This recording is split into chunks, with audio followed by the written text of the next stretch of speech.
Posting ही होते, तुम्हाला promotions मिळतात, तुम्हाला तुमची रँक वाढते, त्याच्यानंतर तुमचे जे अदर प्रिव्हिलेजेस असतात, सॅलरी असते, त्याच्यानंतर तुमच्या फॅसिलिटीज असतात त्या पुढे वाढत जातात.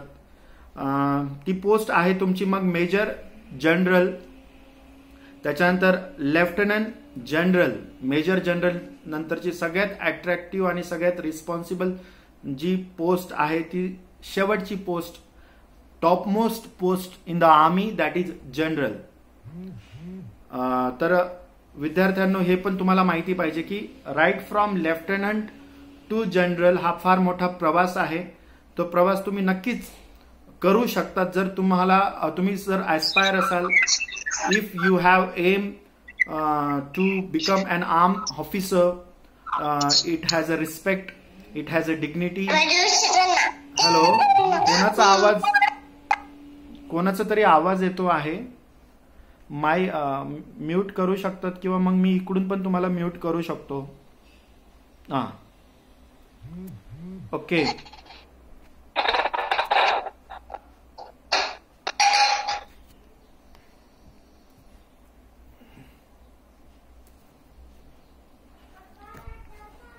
So this is what about army. If we will talk about air force, then the first post of the air force, that is flying officer, then flight lieutenant, then squadron leader, then wing commander. After wing commander, group captain is there, air commodore, then air vice marshal, then vice marshal, and then marshal. The topmost field of the topmost post of the air force is marshal. And now let's talk about navy. First lieutenant commodore, lieutenant commander, then commander, then captain. After that commodore and rear admiral, then vice admiral, and then admiral. So this is what about your navy. तर आपण सध्या आर्मीचं discuss करत आहोत. आर्मीचे colleges कुठे आहेत, आर्मीचे training institutes कुठे आहेत, त्याच्याबद्दल पण आपण माहिती घेणार आहोत. पण आता आपण वळूया पुन्हा आपल्या प्रश्न उत्तरांकडे. That is question answer session. ते की आपलं चालू होतं आणि मध्येच आपलं लेक्चर संपलं होतं. पुन्हा मी तुमच्याशी लिंक शेअर केली आणि तुम्ही जॉईन झालात, त्याच्यासाठी मनपूर्वक धन्यवाद. I thank to all the participants who have join with me once again. तर आपण दुसरा महाराष्ट्राबद्दलच चर्चा करत आहोत सध्या तरी. पहिला सुशिक्षित जिल्हा म्हणून महाराष्ट्रातला कोणता आहे? First literate district in Maharashtra. तर त्याचं नाव आहे सिंधुदुर्ग. पहिला पर्यटन जिल्हा सिंधुदुर्ग आहे. सॉरी. त्याच्यानंतर पहिला विद्युतीकरण झालेला जिल्हा हा वर्धा आहे. विद्युतीकरण म्हणजे 100% तिथं इलेक्ट्रिसिटी प्रत्येकाला पोहोचलेली आहे. त्याला विद्युतीकरण in Marathi we can say the 100% electrification in that particular district. That district is known as your which is the district which I told you, Wardha जिल्हा. त्याच्यानंतर पहिला पर्यटन जिल्हा सिंधुदुर्ग. पहिली जी मुलींची शाळा आहे तो खूप महत्वाचा प्रश्न आहे. महाराष्ट्रातील पहिली मुलींची शाळा आणि पहिली शिक्षिका हे पण आपल्याला माहित पाहिजे. विद्यार्थ्यांनो, पहिली जी मुलींची शाळा आहे ती 1948 means 1948 in Pune. It has been establish 1948 in Pune and first lady teacher Savitribai Phule. हे आपल्याला माहिती हवं, कारण की त्यांनी खूप महत्वाची भूमिका महिलांच्या शिक्षणासाठी प्ले केलेली आहे. She played an important role for the education, specially for the ladies. So this is also one of the important question. आता दुसरा आपण महत्वाचा गोष्टीकडे वळणार आहोत की महाराष्ट्रातील घाट्स मीन्स यू नो जे रस्त्यावर लागतात आपल्याला आणि खूप अट्रॅक्टिव्ह असतात, त्याच्याबद्दल पण आपल्याला माहित पाहिजे, त्यांची नावं माहिती पाहिजे. जो आपण घाट आपल्याला सगळ्यात महत्वाचा लागतो तो म्हणजे मुंबईला जाताना त्या घाटाचं नाव कुणाला सांगता येईल का? मुंबईला जाताना तो घाट, हा कासारा घाट, जो की आपल्याला नाशिकहून आपण मुंबईला जातो तेव्हा लागतो, NH3 वर लागतो तो आपल्याला. तर त्या घाटाचं नाव आहे कासारा घाट, ते माहिती पाहिजे. दुसरा घाट म्हणजे माळशेज घाट. हा अजून महत्वाचा आणि मोठा घाट आहे, जो की आपल्याला ठाणे ते अहमदनगर जेव्हा आपण प्रवास करतो तेव्हा आपल्याला तो माळशेज घाट लागतो. मी स्वतः या घाटाने प्रवास केलेला आहे आणि खूपच मोठा घाट आहे. त्याचा अंतर कमीत कमी 9 ते 10 किलोमीटर अंतर आहे आणि खूपच मोठा आणि निसर्गरम्य सह्याद्रीच्या रांगा आपल्याला लागतात. पुढचा जो घाट आहे तो पुणे ते बारामती, त्याला दिवा घाट असे म्हणतात. पुणे ते बारामती या दरम्यान लागतो आपल्याला, दॅट इज दिवा घाट. पुढचा कोल्हापूर टू पणजी जेव्हा आपण जातो गोव्याला, तो घाट लागतो आणि त्या घाटाचं नाव आहे फोंडा घाट. बीच घाट, फोंडा. येस, आपल्याला 10वीच्या विद्यार्थ्यांना 2 घाट खूप महत्वाचे माहिती आहेत, पण या घाटांमध्ये पण घाट आहेत. ते म्हणजेच हेच की फोंडा घाट, माळशेज घाट, त्याच्यानंतर तुमचा कासारा घाट. आपले 2 घाट आहेत ते western ghat and eastern ghat. तो right from Kerala to Goa हा तुमचा वेस्टर्न घाट, आणि तिकडे जर आपण बघितलं तर तमिळनाडू तर तुमचा वेस्ट बेंगॉल हा तुमचा ईस्टर्न घाट. ते घाट वेगळे. आता आपण महाराष्ट्रातले घाट बघतो आहोत. महाराष्ट्र अतिशय संपन्न राज्य आहे. It has been blessed by the almighty because of its flora, fauna, physical beauty, and the union government also agree with that Maharashtra state is one of the beautiful state in the all states of India. कारण की महाराष्ट्रामध्ये विविध प्रकारचे कारखाने आहेत, industries, जे की GDP contribute करतो आपण. ती जीडीपी मोठ्या प्रमाणात आपण कंट्रीब्यूट करतो. त्याच्यानंतर महाराष्ट्रातल्या ज्या नद्या, त्या आपण जर ईस्टर्न दिशेला जर आपण गेलो तर मोठ्या प्रमाणात त्यांनी तिथं फर्टाईल एरिया तयार केलेला आहे. तिथल्या शेतकऱ्यांना त्याचा मोठा फायदा झालेला आहे. त्याच्यानंतर आपले जे रोड्स आहेत ते पण चांगले आहेत. मुळात जी संस्कृती आहे आपली, that is called culture. The Maharashtrian people are the well cultured ever in India, अशी आपली ओळख आहे. संस्कृती खूप महान आपण जपतो आहोत. महाराष्ट्राचा क्राईम रेट हा खूप कमी आहे. महाराष्ट्राचा भौगोलिक स्थान हे खूप महत्वाचं आहे. महाराष्ट्रातले जे आपले उद्योग व्यवसाय असतील किंवा आपले शेतकरी बांधव असतील किंवा आपले IT क्षेत्र असेल, सॉफ्टवेअर जे आपण डेव्हलप करतो, Pune is known as the software hub.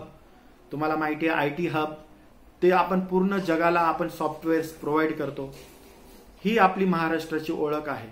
पण महाराष्ट्राचे जे विद्यार्थी आहेत ते एक बॉक्समध्ये विचार करतात. तो बॉक्स आपल्याला ब्रेक करायचा आहे. We should think out of box always. आणि तो बॉक्स ब्रेक करण्यासाठीच आम्ही ही स्पेशली मी ही लेक्चर सिरीज प्रत्येक रविवारी सकाळी 9 वाजता तुमच्यासाठी घेऊन आलेलो आहे. पुन्हा एकदा मला सांगावंसं वाटतं की सामान्य विज्ञानाबरोबरच मी तुमचा कम्युनिकेशन स्किल्स आहेत, spoken English, as well as your various opportunities in a defence forces that I would like to introduce in front of you. तुम्हाला खूप मोठ्या प्रमाणात माहितीचा साठा मिळणार आहे आणि I do assure that definitely it will be beneficial for your future endure. चला मग पुन्हा आपण घाटाकडे वळूया. घाटा म्हणजे आपल्या डिस्कशनकडे वळूया. तर मी तुम्हाला सांगितलं की फोंडा घाट हा कोल्हापूर कडून जर आपण पणजीला जातो तेव्हा फोंडा घाट आपल्याला लागतो. त्याच्यानंतर मुंबई ते पुणे हा एक खूप मोठा हायवे आहे, मुंबई ते पुणे, आणि तिथं आपल्याला घाट लागतो. त्या घाटाचं नाव आहे बोर घाट. त्यालाच आपण खंडाळा घाट असं सुद्धा म्हणतो. तुमच्यातले बरेचसे विद्यार्थी त्या तिथे जाऊन व्हिजिट पण करून आलेले असतील. लोणावळा, खंडाळा. त्याला बोर घाट पण म्हणतात, त्याला खंडाळा घाट सुद्धा म्हणतात, आणि जो हायवे लागतो त्याला म्हणतात पुणे टू मुंबई. खूप महत्वाचा भाग आहे हा सुद्धा. नैसर्गिकदृष्ट्या सुद्धा संपन्न आहे. सॉफ्टवेअर डेव्हलपमेंट तिथं मोठ्या प्रमाणात आहे. पुण्याला तुम्हाला IT हब माहिती आहे, आणि पुणे हे सगळ्याच बाजूने संपन्न आहे. कराड ते चिपळूण याच्या दरम्यान एक घाट लागतो, त्या घाटाचं नाव आहे कराड ते चिपळूण बद्दल बोलतोय मी, दॅट इज कुंभार्ली घाट. त्याच्यानंतर पुणे टू सोलापूर याच्या दरम्यान आपल्याला खंबाटकी घाट लागतो. वाई ते महाबळेश्वर पसरणी घाट, हे खूप महत्वाचे घाट आहेत. महाराष्ट्राच्या जो नंबर लागतो क्षेत्रफळाच्या दृष्टीने भारतात, तो कितव्या क्रमांकाचा लागतो? Regarding in terms of area, Maharashtra occupied which place in India? तिसरा क्रमांक आपला क्षेत्रफळाच्या दृष्टीने लागतो. आपली लोकसंख्या पण खूप मोठ्या प्रमाणात आहे महाराष्ट्राची. एरिया जरी मोठा असला तरी लोकसंख्या ही जवळपास आपली 12 कोटीच्या दरम्यान आहे. विचार करा, लोकसंख्याचा परिणाम हा विकासावर होतो, आणि विकासाचा परिणाम हा सुद्धा लोकसंख्येवर होतो, हे पण माहित पाहिजे.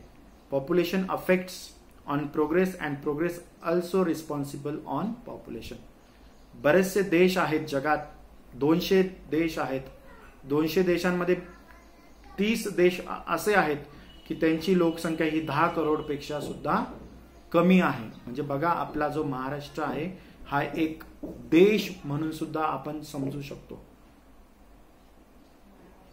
माझा आवाज सगळ्यांपर्यंत येत आहे? हॅलो. हो सर. हो.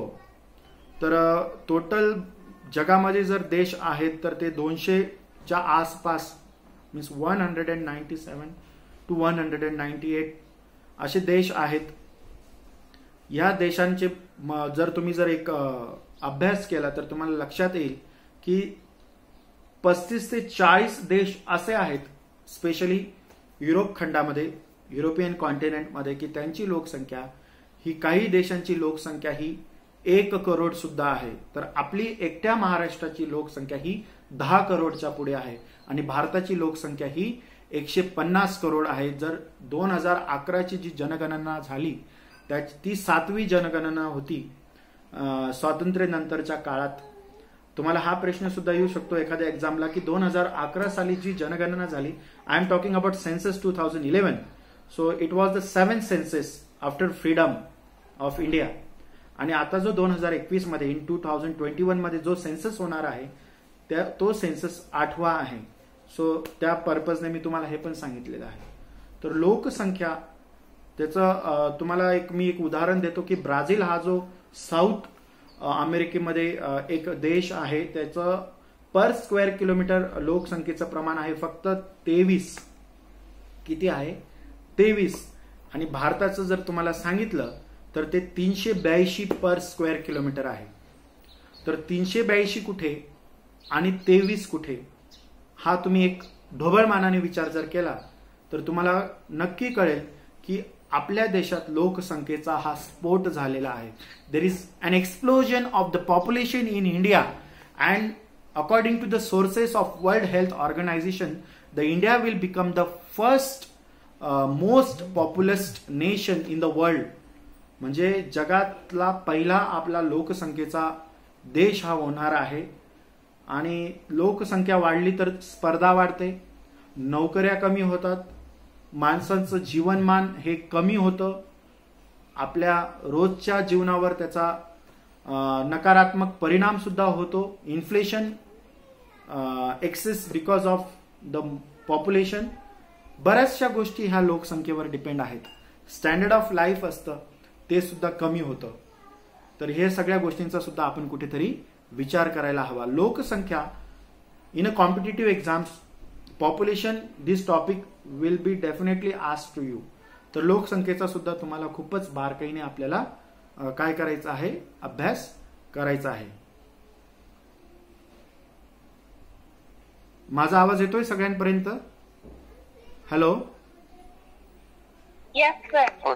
हा सर, महाराष्ट्राचा भारताच्या दृष्टीने लोकसंख्येच्या दृष्टीने हा दुसरा क्रमांक लागतो. म्हणजे महाराष्ट्राचा दुसरा क्रमांक आहे भारतात लोकसंख्येच्या दृष्टिकोनातून. म्हणजे हा पण आपण महत्वाचा विचार करायला हवा. त्याच्यानंतर महाराष्ट्राचा मानवी विकास दर आहे तो चौथा आहे पूर्ण भारतात. मानवी विकास दर म्हणजे त्याला आपण असं म्हणतो की human index standard that number is there. म्हणजे त्याच्यात राहणीमान असतं, तुमचं जीवन जगण्याचे जे स्तर असतं, लिटरसी असते, बऱ्याचशा गोष्टी त्याच्यामध्ये येतात. ते सुद्धा आपल्याला चांगल्या पद्धतीने माहीत पाहिजे. जीडीपी जो आहे महाराष्ट्र हा भारतात पहिल्या क्रमांकाचा जीडीपी आहे. That is gross domestic product. म्हणजे आपण कंट्रीब्यूट जास्त करतोय इकॉनॉमीमध्ये भारताच्या. पण याचा असा अर्थ नाही की आपण खूप काही करत आहोत, कारण की आपल्याला खूप काही अजून करायचं आहे. आपल्याला the woods are lovely dark and deep but I have promised to keep miles to go before I sleep, miles to give before I sleep. सुरुवात पण झालेली नाही आपली. पुन्हा आपल्याला खूप मोठ्या प्रमाणात यशाची शिखरं गाठायची आहेत.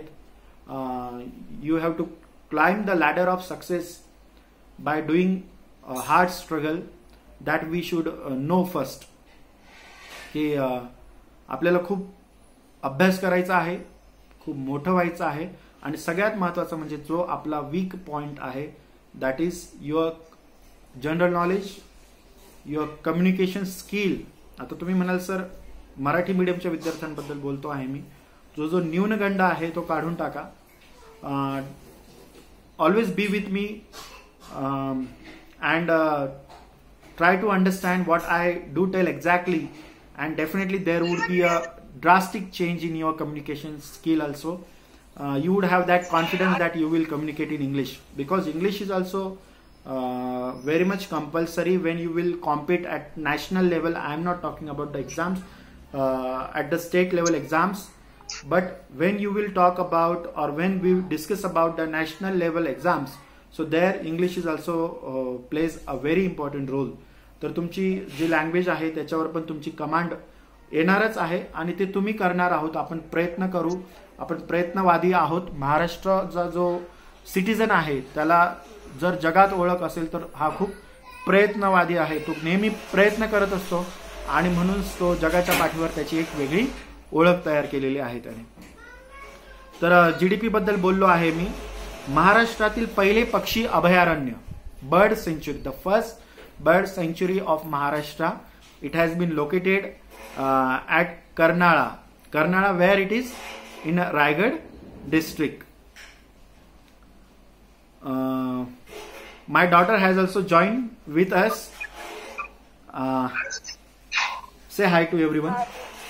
Say hi. Okay, go there. So once again I need your attention. Bird sanctuary, the first bird sanctuary in Maharashtra, it is in Raigad district, that is in Karnala. महाराष्ट्रातील पहिले जलविद्युत केंद्र, means we generate the hydroelectricity, that is at Khopoli. कुठं आहे ते? खोपोली इथे आहे. महाराष्ट्रातील पहिले अणुविद्युत केंद्र, that is at Tarapur. First university in Maharashtra, सांगता येईल कोणाला? First university in Maharashtra. महाराष्ट्रातील पहिलं विद्यापीठ जे की 1857 या साली त्याची स्थापना झाली. त्या विद्यापीठाचं नाव आहे मुंबई विद्यापीठ. त्या विद्यापीठाचं नाव आहे मुंबई विद्यापीठ. महाराष्ट्रातील पहिले जी युनिव्हर्सिटी आहे त्याची मी तुम्हाला माहिती सांगितली. त्याच्यानंतर आता आपण डिस्कस करूया की महाराष्ट्रातील पहिले कृषी विद्यापीठ कोणते, की त्याच्यात कृषी संदर्भात बरेचसे रिसर्च केले जातात. Agriculture university, first agriculture university in Maharashtra, that is Mahatma Phule Rahuri agricultural university, which is located in at Rahuri in Ahmednagar district. Ahmednagar जिल्ह्यातलं जे राहुरी शहर आहे तिथं महात्मा फुले कृषी विद्यापीठ याची स्थापना झालेली आहे आणि ते महाराष्ट्रातील पहिले कृषी विद्यापीठ की ज्याची स्थापना ही 1965 या इयरमध्ये झालेली आहे. महाराष्ट्र हा कृषी राज्य आहे. भारत हा कृषी प्रधान देश आहे. कृषीबद्दलचं सुद्धा नॉलेज आपल्याला असणं तेवढंच गरजेचं आहे जेवढं की आपल्याला आयटीचं किंवा सॉफ्टवेअरचं किंवा इंडस्ट्रीजचं नॉलेज असणं गरजेचं आहे. तर म्हणून आपल्याला कृषी संदर्भात मतलब त्याला आपण म्हणतो की ॲग्रिकल्चरल जेवढेही आस्पेक्ट्स आहेत, ॲग्री संदर्भात जेवढंही नॉलेज आहे ते आपल्याला माहिती असणं गरजेचं आहे. त्याच्याबद्दल मग जे पिकं असतील, खरीप क्रॉप्स, रबी क्रॉप्स, त्याच्यानंतर सीझन्स, ड्युरेशन्स, सगळं माहीत पाहिजे आपल्याला. हो, तुम्ही म्हणाल सर एवढं करणं गरजेचं आहे. हो, सगळं काही अभ्यास करणं गरजेचं आहे. कृषी, आरोग्य, कारखाने, लोकसंख्या, भूगोल, इतिहास याच्याबद्दलच्या नोट्स तुम्हाला स्वतःला तयार करायच्या आहेत. सर तुम्ही म्हणाल सर मी तर आता 6वीला आहे, I am in a 6th standard, so no need to worry right now. Let me tell you, you know, if you will shed your sweat during the peace time, then no need to shed your blood during the war time. जर तुम्ही शांततेच्या काळात जर घाम गाळला तर युद्धाच्या काळात तुम्हाला रक्त साडण्याची गरज येणार नाही. म्हणून आतापासूनच तुम्हाला स्वतःच्या नोट्स तयार करायच्या आहेत. रेग्युलर जे आपल्या संडेला लेक्चर होणार आहे ते तुम्हाला अटेंड करायचं आहे. त्याबद्दल आपल्याला हळूहळू सगळी माहिती मी तुम्हाला देणारच आहे. पुढे आपण जाऊया की महाराष्ट्रातील पहिला सहकारी तत्वावरील साखर कारखाना हा कुठे सुरू झाला. हा प्रश्न नुसता महाराष्ट्रापुरता मर्यादित नाही, तर हा जगाशी संबंधित प्रश्न आहे. म्हणजेच की काय, the first sugar factory on the basis of cooperative movement where it has started. 1950 ला याची सुरुवात झाली आणि ते म्हणजे प्रवरानगर, अहमदनगर जिल्हा, की जिथे मी 2013 ते 2017 या कालखंडात मी तिथे कार्यरत होतो. तिथे हा कारखाना सुरुवात झालेली आहे. या कारखान्याची 1950 मीन्स 1950 ला याचं एस्टॅब्लिशमेंट झाली. स्वर्गीय पहिले पंतप्रधान आमचे सगळ्यांचे लाडके पंडित जवाहरलाल नेहरू, तसेच तिथे राजीव गांधी, त्याच्यानंतर तुमचे इंदिरा गांधी ह्या सुद्धा तेथे येऊन गेलेल्या होत्या त्या कारखान्याच्या उद्घाटनाप्रसंगी. तर त्यांनी म्हटलेलं आहे की ज्या पद्धतीने ह्या प्रवरानगरच्या लोकांनी जे industry on the basis of cooperative मुवमेंटवर सुरू केली, तर भारताने सुद्धा विविध राज्यात